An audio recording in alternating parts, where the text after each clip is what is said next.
تعجبوا من دعوة الإسلام. يريد محمد أن يسوي بين السادة والعبيد، يريد منا أن نورث النساء ونورث الأطفال. بدأ الإسلام غريبا وسيعود غريبا، فطوبى للغرباء.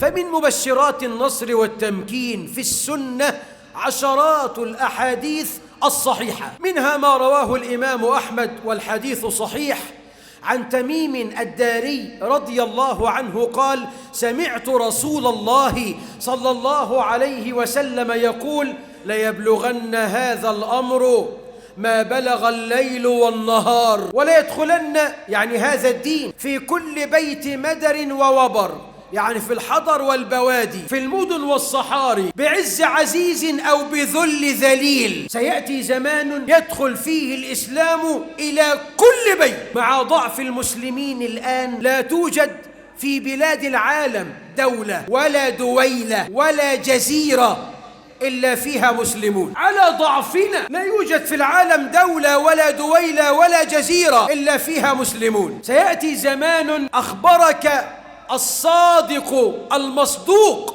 صلى الله عليه وسلم سيدخل فيه الإسلام في كل بيت مدر ووبر، بعز عزيز أو بذل ذليل.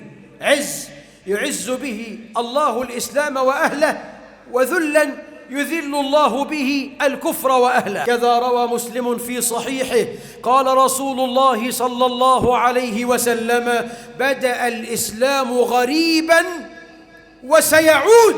بدأ الإسلام غريبا وسيعود غريبا، فطوبى للغرباء. كفار تعجبوا: أجعل الآلهة إلها واحدة؟ هذا شيء عجاب. تعجبوا من دعوة الإسلام. يريد محمد أن يسوي بين السادة والعبيد، يريد منا أن نورث النساء ونورث الأطفال ونفعل كيت وكيت وكيت. بدأ الإسلام غريبا، وكان المسلم يشعر بالغربة وهو يعيش في بيئة تنضح بالضلالات. غربة. بدأ الإسلام غريبا وسيعود غريبا، فطوبى للغرباء.